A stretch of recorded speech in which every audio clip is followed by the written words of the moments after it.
Hi students, welcome back to my YouTube channel professor Shubham Tiwari. ये video है जो हमारे अपकमिंग 12th के बच्चे हैं उनका हमारा फर्स्ट वीडियो है, फर्स्ट लेक्चर है। एंड इंपॉर्टेंट है कि वीडियो आप एंडिंग तक देखना कि किस वे से आपको प्रिपरेशन करना है, किस तरीके से आपको जो लेक्चर्स है प्रोवाइड कराए जाएंगे आपके जो भी 12th में अपकमिंग एग्जाम की प्रिपरेशन कर रहे हैं उन बच्चों के लिए बहुत इंपॉर्टेंट वीडियो होने वाली है। जो कुछ परसेंटेज की सोच रहे हैं, स्पेशली उनको जिन्होंने कुछ ऐसा टारगेट फिक्स करके रखा है, हाँ इतने परसेंटेज लाना है, उनके लिए स्पेशली ये वीडियो है। क्लियर। अब अगर मैं बात करूं 12th कॉमर्स में जो भी अपकमिंग बच्चे हैं तो उनके लिए एक प्रॉब्लम क्रिएट ये हो गया कि लास्ट ईयर उनका कॉलेज हुआ नहीं था, मतलब डायरेक्टली ऑनलाइन क्लासेस के बेस पे उन्होंने क्या किया, 12th में प्रमोट हुए या फिर पास ऑनलाइन जैसा भी पेपर हुआ था उसके थ्रू क्या हो गया 12th में प्रमोट हो गए।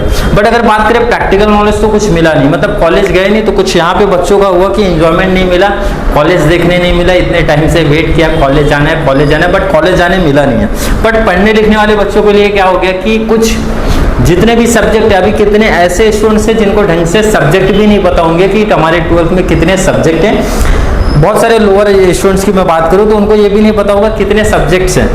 क्लियर। एंड किसके ऑप्शन में आपने क्या सब्जेक्ट पिक किया है। क्लियर। तो बट अब 12th में आ गए, 12th में देखो जून आपका, जैसे आप जून चालू होने वाला है, ये वीडियो जब आप देख रहे हो तो जून में ऑलरेडी मैं एंड में अपलोड कर रहा हूँ तो मतलब जून चालू हो गया। तो मैं बोला देखो अगर 12th कॉमर्स में स्कोर करना, देखो पासिंग अगर कोई सोच रहा है, कोई स्टूडेंट ये सोच रहा है कि सर सिर्फ मुझे 12th कॉमर्स में पासिंग होना है, तो मैं गारंटी देता हूँ देखो पासिंग होना है तो आपके लिए 20 से 25 दिन इनफ हो जाता है। ठीक है। तो आप कॉमर्स में आके पासिंग की बात मत करिए यहाँ पे कि सर पास होना है। पासिंग के लिए मैंने क्या बताया, 20 से 25 दिन इनफ है आपको पास करने के लिए। कुछ भी नहीं आता तो भी मैं अपने यहाँ पे ऑफलाइन बच्चों का गारंटी लेता हूँ, 22 से 25 दिन में गारंटी लेके देता हूँ कि पास करा के दूंगा। तो यहाँ पासिंग की बात करो मत, कॉमर्स में थोड़ा सा हिंट लगाते पास हो जाते हैं बच्चे, पास होने की बात नहीं। यहाँ पे ध्यान रखना है आपको, नॉलेज भी होना चाहिए, हमको नॉलेज के लिए भी जाना है, प्लस परसेंटेज भी अपना कम नहीं होना चाहिए। दोनों चीजों पे फोकस जो कि मेरा रहता था कि भाई परसेंटेज भी डाउन नहीं चाहिए, प्लस मुझे नॉलेज भी थोड़ा अच्छा चाहिए। तो ऐसे सब्जेक्ट पे अपने को कमांड ज्यादा रखना है जिसका प्रैक्टिकल अपने को यूज आता है। क्लियर। अब देखिए यहाँ पे प्रॉब्लम आती है कि इंग्लिश मीडियम वाले बच्चों के लिए तो कोई नहीं है क्योंकि वो स्टार्टिंग से इंग्लिश मीडियम से करते हुए आए हैं। प्रॉब्लम यहाँ पे हो जाती है उर्दू मीडियम के बच्चे, हिंदी मीडियम के बच्चे या फिर अदर किसी मीडियम से बच्चे आए हैं तो उनके लिए प्रॉब्लम क्रिएट हो जाती है कि उन्होंने हिंदी मीडियम से पढ़ा था, अदरवाइज उर्दू मीडियम से पढ़ा था तो डायरेक्टली इंग्लिश मीडियम में आ गया। अब सर इंग्लिश में आंसर याद नहीं हो रहा, हिंदी में तो याद नहीं हो रहा था, अभी इंग्लिश में आ गया, इंग्लिश में टोटल इंग्लिश चल रहा है, सर कैसे याद होगा। तो ये माइंड में देखो आप ये चीज तो पहले निकाल दो, ठीक है, कि अगर ये प्रैक्टिकल चीज मैं आपको बता रहा हूँ क्योंकि मैं ऑलरेडी हिंदी मीडियम से पढ़ के आया था तो मेरे लिए भी ये सेम प्रॉब्लम हो रही थी कि एक कॉन्फिडेंस लो हो जाता है ना कि मतलब अपना पहले से डिसाइड कर लेते हैं अरे यार 10th में इतना परसेंटेज है तो 12th में कम होगा। क्यों कम होगा? क्योंकि इंग्लिश में आ गया। 10th हिंदी में पढ़े थे तो हिंदी में पढ़े थे, स्टार्टिंग से हिंदी पढ़ते आ रहे थे, तो ये चीज पहले माइंड से निकाल देना है कि और कंटिन्यू ये चैनल के थ्रू आप लगे रहोगे, हिंदी एंड अदर जो स्पेशली उर्दू मीडियम के जो बच्चे आ रहे हैं ना उनको एक कॉन्फिडेंस आएगा क्योंकि यहाँ पे मैं बात करूँ जो भी सब्जेक्ट की प्रिपरेशन ऑनलाइन के थ्रू मतलब यूट्यूब के थ्रू आपको प्रोवाइड होगा, A to Z सब्जेक्ट आपको मिलेगा with paper pattern, with sample paper, practice करा के आपको लूंगा। क्लियर। जैसे आपको क्लासेस में होता है ना उसी वे में यूट्यूब पे आपको A to Z, ऐसा नहीं है कि 2 लेक्चर में पहले चैप्टर का दिया फिर ऑप्शन रख दिया, फिर ऐसा कुछ नहीं होगा। चैप्टर ओनली है तो कंप्लीट तरीके से आपको करा के दूंगा। क्लियर। अब बात करते देखो ज्यादा वीडियो को लेंदी ना करते हो, सीधा सीधा मुद्दे पे आते कि किस वे में प्रिपरेशन करना है। जो 11वीं में मिस्टेक्स हो गया था, नहीं प्रिपरेशन किए थे, हम लोग ने बुक्स ही नहीं ओपन किया, तो किस वे में प्रैक्टिस करें कि 12th में अपने को लॉस ना हो। क्लियर। अब आपके पहले सब्जेक्ट की बात करूं तो सबसे पहला एंड मजेदार सब्जेक्ट आपका BK, book keeping and accountancy, आपका पहला सब्जेक्ट जिसमें देखो लोअर बच्चों से लेके अपर बच्चों तक का इंटरेस्ट होना चाहिए। एक ऐसा सब्जेक्ट जिसमें अगर आपका एवरेज है, मतलब एवरेज थोड़ा ठीक ठाक भी है, मतलब ऐसा नहीं बोलो बहुत अच्छी पकड़ है बट थोड़ा सा भी कॉन्सेप्ट आपका क्लियर है तो 70 मार्क्स तो इजीली मिलता है। एंड जिसका परफेक्ट है तो भाई इसमें 100 में से 100 मार्क्स भी मिलता है। इसे ये ऐसा सब्जेक्ट है जिसमें मार्क्स नहीं कट होता। एंड यहाँ पे आप ट्राई करना कि ये जितना ज्यादा, और BK आप देखोगे BCom BBI BAF जो भी आप लेने वाले हो ना, अकाउंट्स तो हर जगह आपको दिखने वाला है, तो BK का बेसिक आप स्ट्रांग रखो, बेसिक के बाद ठीक है, बेसिक स्ट्रांग अगर आप करेगा ना तो इसमें इंटरेस्ट आपको खुद ब खुद आने लग गया, क्योंकि बीके से वही बच्चे दूर भागते हैं ना जिसका बेसिक कॉन्सेप्ट नहीं क्लियर है, ये मेरा मानना है।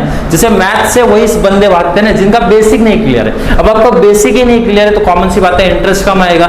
इसीलिए देखो बीके में जो आपने 11th में मिस्टेक्स किया था, मैं यहाँ पे जितना आपको नेसेसरी है, जरूरत है, जितना मुझे लगता है कि 11वीं का बेसिक आपको 12वीं में काम आएगा, वो मैं कंप्लीट करा के आपको दूंगा। A to Z बेसिक का सेपरेट हमारा वीडियो एक प्लेलिस्ट बना के दूंगा, या फिर कंटिन्यू हमारा जो सीरीज बीके का चलेगा नंबर 1 2 करके इस तरीके से मेंशन होते जाएगा। बेसिक आप कंप्लीट एक एक वीडियो देखना, ज्यादा लेंदी वीडियो नहीं करूंगा, उस बेसिक वाले की बात करूं, जितना इंपॉर्टेंट है 12th में मुझे लगता है आपको काम आएगा उतना मैं करा के दूंगा, ठीक है। तो ये टेंशन आप लो मत बीके का। बेसिक जितना परफेक्ट है, मैं बता रहा हूँ, बेसिक जितना परफेक्ट है, बेसिक आपका परफेक्ट है, आपको खुद ब खुद बीके में इंटरेस्ट आने लगेगा, अकाउंट्स में इंटरेस्ट आने लगेगा आपको खुद। बट बेसिक नहीं है तो फिर प्रॉब्लम क्रिएट होने वाली है आपके लिए। सेकेंड सब्जेक्ट हमारा क्या आता है, मैथ्स। एंड मैथ्स के ऑप्शन में एसपी। अब देखिए यहाँ पे बहुत बच्चे, नॉर्मल बच्चे भी क्या करें, जो एवरेज बच्चे थे ना मैथ्स में, वो लोग ने भी मैथ्स लेके रखा, तो उनके लिए प्रॉब्लम क्रिएट होने वाली है। ये चीज मैं पहले ही बता देता हूँ, क्योंकि मैथ्स वन देखो, मैथ्स वन थोड़ा सा डिफरेंट हो जाता है, थोड़ा सा डिफिकल्ट हो जाता है भाई, हार्ड हो जाता है। अब 10th के बेस पे 12th का मैथ्स तो आप जस्ट करो मत, ये मैं पहली चीज बता दूं। जो बच्चों ने ये सोच के लिया था 10th में मेरा 60 आया था इसलिए 12th में मैथ्स ले रहा हूँ, पॉसिबल नहीं भाई। उससे बेस्ट आप एसपी ले लो, 12th में भी चांसेस रहता है, आप चेंज करा सकते हो। तो मेरा सजेशन है मैथ्स, अगर जो टॉपर्स से भाई जिसका 90 80 प्लस आया था, 85 90 प्लस आया था, उनके लिए मैथ्स बेस्ट है। क्यों? क्योंकि मैथ्स में पता है आपको 100 मार्क्स इसमें भी जाता है, क्लियर। बट जो एवरेज स्टूडेंट है 40 50 60 वाले लिए थे, मैं सजेशन ये दूंगा आप एसपी लो, बेस्ट है, क्लियर। एसपी लेंगे तो ज्यादा बेस्ट रहेगा आपके लिए। नेक्स्ट सब्जेक्ट, सबसे बड़ी प्रॉब्लम हिंदी मीडियम वालों के लिए, उर्दू मीडियम वालों के लिए, अदर मीडियम, जो मेरा प्रॉब्लम था वो चीज बता रहा हूँ। और जितना मैंने 6 से 7 साल में देखा है, हिंदी मीडियम के बच्चे जो सबसे ज्यादा घबराते हैं, सबसे ज्यादा दूर भागते हैं, वो हमारा सब्जेक्ट है इकोनॉमिक्स। क्योंकि इकोनॉमिक्स की वर्डिंग थोड़ा सा डिफरेंट है, ये एकदम रियल चीज मैं बता रहा हूँ। और आप भी ऑब्जर्व करोगे, जो भी अदर मीडियम वाले बच्चे ना इकोनॉमिक्स से काफी दूर भागते हैं, इकोनॉमिक्स से घबराते हैं, सिर्फ पासिंग के लिए देखते हैं या फिर वगैरह। बट मेरे साथ आप लगे रहोगे, कंटिन्यू इसकी गारंटी में देता हूं, ईयर एंड तक आपका सबसे बेहतरीन सब्जेक्ट बना के दूंगा मैं इकोनॉमिक्स, क्लियर। मैं गारंटी बता रहा हूं आपको। मैं खुद की स्टोरी अगर बताऊं, 11th क्लास में इकोनॉमिक्स में मैं प्रमोट किया गया था, मतलब 10th में जो मेरा परसेंटेज था 86.91 से डायरेक्टली 11वीं क्लास में मेरे को प्रमोट किया गया। इकोनॉमिक्स में फेल, मतलब नंबर कम आए थे, 1 मार्क्स से प्रमोट किया गया हूं। एंड 12th में इकोनॉमिक्स में 80 मार्क्स तक स्कोर हुआ था, और उस टाइम पे ओरल मार्क्स नहीं था, मैं बता दूं आपको ये। तो ये कॉन्फिडेंस है वो, ये इसलिए मैं आपको बता रहा हूँ। आपको भी ऐसे जो मन में डाउट लेके बैठ गए हो पहले से हिंदी मीडियम से, सर कैसे पॉसिबल होगा, मैं गारंटी देता हूँ भाई। जब मैं 100 का पेपर उस टाइम मेरा कवर भी नहीं होता, क्योंकि बहुत सारी मिस्टेक्स मेरे से हो गई थी, गलतियां हो गई थी, वो गलती आप ना करो, इसलिए मैं आपको गाइड कर रहा हूँ, क्लियर। इसलिए अदर मीडियम पे मेरा फोकस ज्यादा रहेगा कंपेयर टू इंग्लिश मीडियम, क्योंकि इंग्लिश मीडियम के बच्चे मुझे वैसे ही लगता है बहुत ज्यादा दिमागदार रहते हो, वही स्टार्टिंग से इंग्लिश मीडियम का आंसर पढ़ते लिखते आ रहे, तो उनके लिए उतनी प्रॉब्लम नहीं जितना अदर मीडियम के लिए रहेगा। तो इकोनॉमिक्स का गाइड A to Z मैं बताया किस वे में प्रिपरेशन करना है, कैसे करना है। साथ में अगर कंटिन्यू हर एक वीडियो देखते चलोगे, गारंटी, मैंने क्या बोला, गारंटी ईयर एंड भी नहीं होगा, दिसंबर या फिर जैन एंड के बाद आपको खुद से कॉन्फिडेंस आएगा, सर इतना स्कोर मैं इकोनॉमिक्स में करके लेके जाऊंगा अपना। इको की प्रिपरेशन आपकी एकदम बेहतरीन बना के दूंगा मैं। नेक्स्ट हमारा आएगा ओसीएम। ये तो किसी भी मीडियम, अब इसमें आप मत बोलो Hindi medium, Urdu medium, English medium, ये कैसा है, ओसीएम ऐसा सब्जेक्ट है ना, अपना वर्डिंग लिखना रहता है। कॉन्सेप्ट समझा, अपना वर्डिंग लिखो। बट इको में ऐसा नहीं है, कॉन्सेप्ट समझ के अपना वर्डिंग नहीं लिखना रहता है, जो वर्डिंग है, जो कॉन्सेप्ट है, आप वही लिखना है। इसमें क्या बोलूं, जैसे इसमें ओसीएम में क्या बोलूं, organisation of commerce and management में मैंने आपको कहानी बता दिया, आप अपना वर्डिंग लिख सकते हो, कोई दिक्कत नहीं। आप अपना ओन पॉइंट्स लिख सकते हो, कोई दिक्कत नहीं। ऐसा जरूरी नहीं जो टेक्स्ट बुक में लिखा वही लिखोगे। बट इकोनॉमिक्स में ये चीज नहीं होती, ये भी माइंड में रख लेना। इको में नहीं, ऐसा पॉसिबल नहीं है। जो कॉन्सेप्ट, जो स्टेटमेंट, जो डिफाइन, वो चीज वहां बोला गया वो आपको सेम वैसा लिखना है। ओसीएम की कहानी ऐसी नहीं है। ओसीएम में कॉन्सेप्ट समझा, अपना ओन वर्डिंग, ओन पॉइंट अपना आप बना सकते हैं। 4 सब्जेक्ट ये मेन रहते हैं, बाकी 2 बचे। 2 सब्जेक्ट तो एक तो हमारा हिंदी के ऑप्शन में भाई उर्दू वाले हो सकता है उर्दू लिए हो, गुजराती वाले गुजराती लिए हो, या फिर ऑप्शनल आता है। बट मैं हिंदी या फिर आईटी भी यहाँ पे एक सब्जेक्ट आता है, हिंदी एंड आईटी ज़्यादा जो चलता है। तो हिंदी मीडियम वाले मतलब जैसे हिंदी प्रेफर करो, अदरवाइज आईटी वाले, जिसको आईटी में इंटरेस्ट है, आईटी लो बेस्ट है।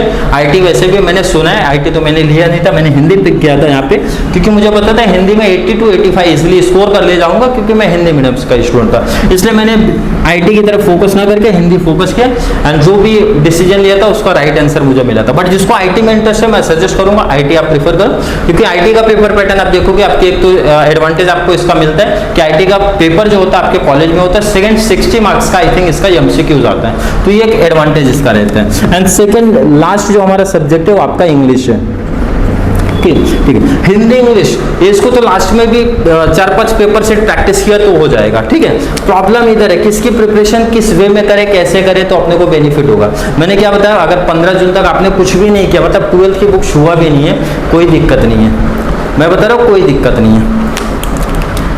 मैं एक सिंपल सा बता दूं, अगर आपने जुलाई से स्टार्टिंग किया है, जुलाई, अगस्त, सितंबर, अक्टूबर, नवंबर, दिसंबर, ये फोकस रखना है, क्लियर। मैंने क्या बताया, ये कितना मंथ मिल रहा है आपको एकदम क्लियर, आप देखोगे मैंने जुलाई काउंट किया है, 1 2 3 4 5 6 मंथ कंप्लीट मिल रहा है। अब ये मत बोलना कि सर मेरा एग्जाम तो 21 फेब से होता है, तो 2 मंथ और काउंट करो, मतलब जैन भी आप काउंट कर लो एंड फेब भी काउंट करो। मैं ये दो मंथ को इग्नोर कर रहा हूँ, आप एग्जाम टाइम तक थोड़ी प्रैक्टिस करते बैठोगे, तो मतलब क्या हो, तो फिर जो एंडिंग में कॉमर्स की जो 40% क्राउड है वो जनवरी में सो के उठते हैं, हकीकत बता रहे हो आप। जनवरी में आएगा, अरे सर हॉल टिकट आने वाला है, एग्जाम का डेट अनाउंस होने वाला है, 21 अब सर पासिंग बताओ, सर इंपॉर्टेंस बताओ, तो वहाँ वो नहीं करना है अपने को भाई। यूट्यूब पे lecture A to Z provide करा रहा हो, किस लोग प्रोवाइड करो, अभी से प्रिपरेशन क्यों करवा के आपको दे रहा हूँ, ये फोकस रखने के लिए दे रहा हूँ, और पहले वीडियो में इसीलिए कॉन्सेप्ट समझाने की कोशिश करो। जुलाई 6 मंथ कंप्लीट मिल रहा है, 6 मंथ अगर एवरेज आप करो 180 डेज बहुत हो गया आपके प्रिपरेशन के लिए, एकदम इजीली मैं बता रहा हूँ, बहुत आराम से।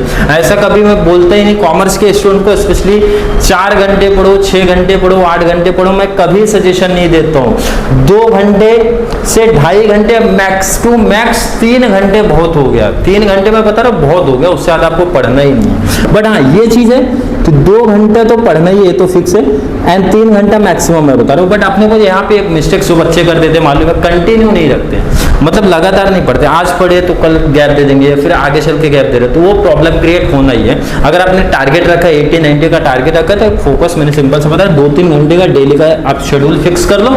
शेड्यूल पे क्या करना, आप यहाँ पे सिंपल चीज अगर मैं बोलूँ, प्रैक्टिकल को साइड रखना, थेरेटिकल पार्ट को अलग रखना। प्रैक्टिकल को मैं अलग रखूंगा, क्योंकि प्रैक्टिकल में टारगेट है 100 आउट ऑफ 100 चाहिए मुझे, कैसे भी चाहिए आप। टारगेट वाले बच्चों की बात करो, गारंटी है बीके एंड मैथ्स एक्सपर्ट हूँ मैं already, BK maths and economics में पूरा एक्सपर्ट हूँ, ठीक है। तो बीके मैथ्स में तो टेंशन लो मत, पूरा कंप्लीट सिलेबस करा के दूंगा, विद किस तरीके से पेपर प्रेजेंटेशन वगैरह देना पूरा कंप्लीट करा के दूंगा आपको। तो बीके एंड मैथ्स पहले फोकस करो प्रैक्टिकल में। अब यहाँ पे आप टाइम फिक्स आप अपनी मर्जी से कर सकते हो, सुबह करना, शाम करना, कॉलेज में फ्री रहोगे तब करना, जैसा भी आपको करना है, 2 से 3 घंटे टाइम देना है। एंड टारगेट यही होना चाहिए, दिसंबर तक मेरा सिलेबस कंप्लीट हो जाना चाहिए, ठीक है। मैंने क्या बताया, 2 शेड्यूल बनाना, प्रैक्टिकल का टाइम अलग रहेगा, थ्योरेटिकल पार्ट का अलग रहेगा, क्लियर। अब देखो हिंदी मीडियम वालों का मुझे भी पता है भाई बहुत सारी प्रॉब्लम होने वाली, जब आप इकोनॉमिक्स ओसीएम एसपी स्टार्ट करोगे तो क्लियर हो गया। तो उसके लिए ऑलरेडी मैं उसके वीडियो में गाइड करूंगा, किस वे से करना है, रिवीजन नोट्स कैसे बनाना है, सब ऑलरेडी प्रिपरेशन करा के दूंगा, वो टेंशन मत लो। अभी ये सिर्फ फोकस रखो कि सर दिसंबर इन तक मुझे प्रिपरेशन करके रेडी रख लेना, कैसे करना है मैं बताया, जब एक सब्जेक्ट हमारा चालू होगा वहां पे मैं गाइड कर दूंगा।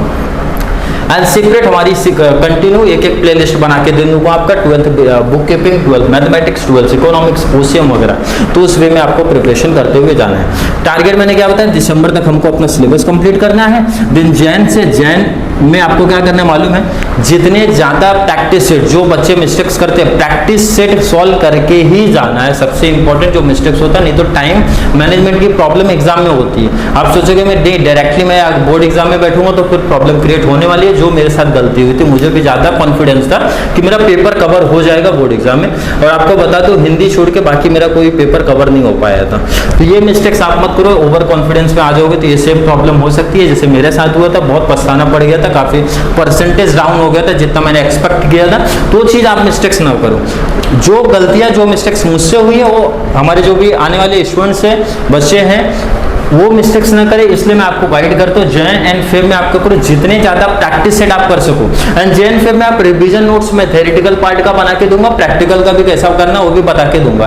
तो ये हार्ड वर्किंग, देखो गधा मजदूरी तो करना नहीं है, कॉमर्स वाले वैसे भी गधा मजदूरी तो करते नहीं, ठीक है। ये नहीं कि पूरा सॉल्व करते बैठो, किसी सर ने बोला था 100 सम सॉल्व कर दो फाइनल अकाउंट के एनपीओ के तो ज्यादा नंबर आएगा, ऐसा कुछ पॉसिबल नहीं है भाई। सिंपल है, स्मार्ट वर्क करना है अपने को। किस वे में करना है, ऑलरेडी सब्जेक्ट में चालू होगा तो गाइड करूंगा कैसे मेरा रिवीजन नोट्स रहेगा। ज्यादा हार्ड वर्किंग अपने को करने का नहीं है। ये 2 मंथ में शॉर्ट रिवीजन नोट्स हम लोग बना के देंगे, मैं बना के दूंगा आपको। इस तरीके से रिवीजन नोट्स अपने को बनाना है और लास्ट में इजी प्रिपरेशन करना है और ट्राई करना है। क्या मैं बोला कि 5 सेट तो कम से कम प्रैक्टिस करना विद टाइम के साथ। टाइम आप घड़ी रखना उधर सामने, उसके साथ प्रैक्टिस करना, तो आपको एक खुद का वो एक आइडिया आएगा। एग्जाम से पहले आपको खुद को एक कॉन्फिडेंस आएगा कि भाई कितने टाइम में मेरा पेपर सेट सॉल्व हो रहा है, किस तरीके से प्रेजेंटेशन दे रहा हूँ, कितने नंबर का मैं कवर कर रहा हूँ, इतने नंबर का लिखा तो कितना नंबर मेरा आ सकता है। तो पेपर होने के बाद आपके जो भी कॉलेज के सर रहेंगे उनको आप दिखा सकते हो, या फिर जो भी कांटेक्ट में आपके रहेंगे, सुपीरियर, सुपरवाइजर, टीचर्स, ये जो भी क्लासेस में जाते हो क्लासेस के सर को आप दिखाओ कि कितने नंबर तक आ सकते हैं, क्या मैं मिस्टेक्स कर रहा हूँ, क्या मैं गलती कर रहा हूँ, इसमें क्या इंप्रूवमेंट मैं कर सकता हूँ, पूरा कंप्लीट तरीके से। क्लियर। इसी वे में आपको टारगेट एक रखना है, दिसंबर तक सिलेबस कंप्लीट, 2 महीने का रिविजन प्लस 5 सेट सॉल्व करूंगा। अब 5 सेट में ये 2 इंपॉर्टेंट रोल प्ले करेंगे, हिंदी एंड इंग्लिश वाले जो सब्जेक्ट मैंने बताया। तो इंग्लिश तो इंपॉर्टेंट हो गया, इंग्लिश में बहुत ज्यादा मतलब एवरेज स्टूडेंट को देखो ग्रामर पार्ट आपको आता है, लास्ट राइटिंग स्किल वाले पार्ट आते हैं, इनफ होगा, ठीक है। ज्यादा कुछ पढ़ने की जरूरत नहीं, कॉलेज में जो लेक्चर्स होता है वो ध्यान से सुनो, इनफ होगा। उसमें कुछ अलग से ऐसा फोकस रखो मत, या टाइम टेबल उसके लिए कुछ सेपरेट मत बनो, टाइम टेबल इसी 4 के लिए फोकस रखना है। अब यहाँ पे जिसका मैथ्स है उनको थोड़ा सा एडिशनल प्रैक्टिस तो करना पड़ेगा, प्रैक्टिकल। अब एसपी और मैथ्स का कंपेयर नहीं कर सकते, मैथ्स वाले कॉमन सी बात है, उसमें प्रैक्टिस के लिए ज्यादा टाइम अपने को देना पड़ता है। बट मैथ्स में मैंने जैसा बताया कि हमारी मैथ्स की सीरीज ऑलरेडी चालू है, मैथ्स 1 जिन लोगों को ज्यादा टफ लगता है, एंड प्रीवियस ईयर का भी मैथ्स का अपना सिलेबस जो भी वीडियो अपलोड हुआ वहां से देखना चालू कर दो आप, कंप्लीट तरीके से आपका मैथ्स 1, 2 का डाउट पूरा क्लियर हो जाएगा। अगर कोई भी डाउट्स कंफ्यूजन आपको आता है, जैसे कि मैंने बताया एक एक सब्जेक्ट का सेपरेट प्लेलिस्ट आपको बना के दूंगा, number lectures of number mention करूंगा 1 2 3 4, और कंटिन्यूस कंप्लीट सिलेबस का विद इंपॉर्टेंट क्वेश्चंस के साथ किस क्वेश्चन पे ज्यादा फोकस रखना है, क्या करना है, A to Z बता के दिया जाएगा। स्पेशली मैंने बताया था 0 लेवल से मैं स्टार्ट करूंगा, 0 लेवल से स्टार्ट करूंगा मतलब एकदम, और किसको ध्यान में रखते हुए, Hindi and Urdu medium and other medium के बच्चों को स्पेशली ध्यान में रखते हुए बताया जाएगा।